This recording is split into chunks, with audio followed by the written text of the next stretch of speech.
मृत्यु पर किसी का जोर नहीं होता है। जब मौत आती है तो मनुष्य चाहे जमीन के अंदर छिप जाए या फिर आसमान में उड़ जाए, मौत आकर ही रहती है। और यही हुआ आज यानी गुरुवार 12 जून को अहमदाबाद में, जहां एक विमान हादसे में लगभग 242 लोगों की दर्दनाक मौत की खबर से पूरा देश स्तब्ध हो गया। उदय इंडिया, उदय इंडिया। नमस्कार, उदय इंडिया डिजिटल में स्वागत है आपका। मैं हूं अंशुमान आनंद। गुजरात की राजधानी अहमदाबाद में एयरपोर्ट के पास एयर इंडिया का विमान क्रैश होने से 242 लोगों की हृदय विदारक मृत्यु हो गई।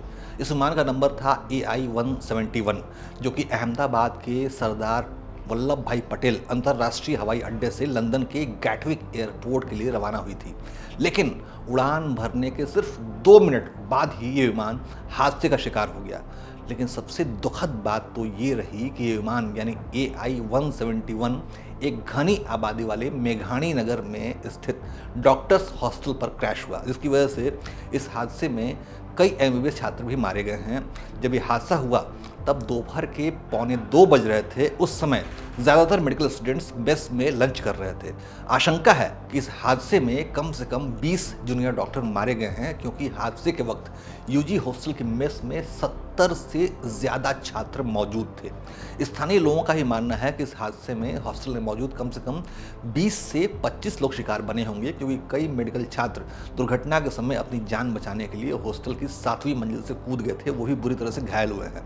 एयर ट्रैफिक कंट्रोलर से मिली जानकारी के मुताबिक दुर्घटना का शिकार होने वाले AI-171 ने दोपहर 1:39 पर अहमदाबाद एयरपोर्ट के रनवे 23 से उड़ान भरी थी। लेकिन उड़ान भरने के 2 मिनट बाद ही ये विमान हादसे का शिकार हो गया। इस विमान में कुल 242 लोग सवार थे, इसमें से 12 क्रू मेंबर शामिल हैं।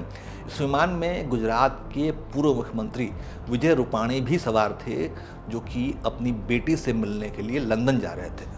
इस विमान पर सवार 230 यात्रियों में से 169 भारतीय, 53 ब्रिटिश नागरिक, 7 पुर्तगाली नागरिक और 1 कनाडाई नागरिक था, जिनके बचने की उम्मीद बिल्कुल नहीं बची है।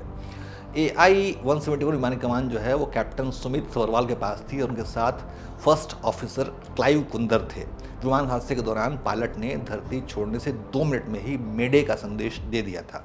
विमानन की दुनिया में पायलट द्वारा ये संकेत सबसे आखिरी लास्ट मोमेंट पर दिया जाता है। उसका मतलब है मेरी मदद करो। जब पायलट को ये लग जाता है कि अब हालात उसके हाथ में नहीं हैं, कंट्रोल में नहीं हैं, तब वो ये संकेत जारी करता है।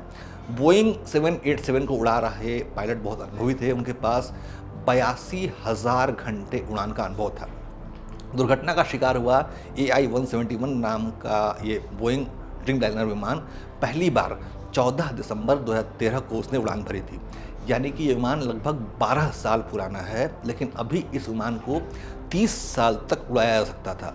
इस विमान में 300 यात्रियों के बैठने की क्षमता होती है। इस हादसे के बाद जो वीडियो सामने आ रहे हैं उसमें साफ तौर पर देखा जा सकता है कि उड़ान भरने के बाद विमान अचानक नीचे आने लगा और फिर आग का गोला बन गया।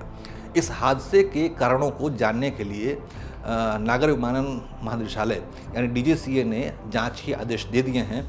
हालांकि ब्लैक बॉक्स मिलने के बाद इसी से खुलासा हुआ कि विमान कैसे क्रैश हुआ, क्योंकि ब्लैक बॉक्स कभी भी नष्ट नहीं होता है, उसमें सारा डाटा मौजूद होता है, सारी विमान की गतिविधियाँ रिकॉर्ड हो जाती हैं। हालांकि दिल्ली से लंदन जाने वाली लंबी दूरी के एयरक्राफ्ट में करीब 78 टन यानी 78,000 लीटर ATF यानी एविएशन टर्बाइन फ्यूल भरा जाता है। तो उम्मीद की जा रही है कि अहमदाबाद से लंदन जाने वाले फ़्लाइट में भी लगभग इतना ही फ्यूल भरा गया होगा, क्योंकि अहमदाबाद से भी लंदन जाने का फ्लाइट टाइम जो है वो दिल्ली इतना ही है। इसीलिए माना जा सकता है कि दुर्घटनाग्रस्त विमान में 75 से 80 टन यानी 75 से 80,000 लीटर ATF भरा हुआ होगा। ATF जो होता है, एविएशन टर्बाइन फ्यूल जो होता है, वो बहुत ही ज्वलनशील ईंधन होता है। इसीलिए जैसे ही फ्लाइट क्रैश हुई, पूरा विमान जो है वो आग के धधकते गोले में बदल गया होगा। फिलहाल दुर्घटना स्थल पर रेस्क्यू के काम में NDRF की 3 टीमें यानी 90 लोग काम पर लगे हुए हैं। 3 और टीमें वडोदरा से यहाँ पहुँच रही हैं। हादसे के बाद स्थानीय सांसद और केंद्रीय गृह मंत्री अमित शाह अहमदाबाद पहुँच चुके हैं। केंद्रीय नागरिक उड्डयन मंत्री राम मोहन नायडू भी अहमदाबाद में हैं।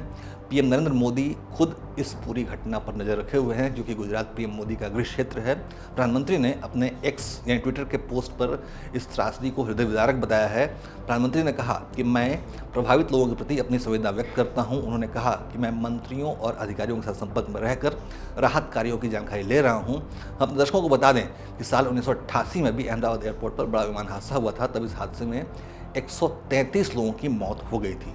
उम्मीद की जानी चाहिए कि भविष्य में ऐसी घटनाएं कभी ना हो। जय हिंद, जय भारत।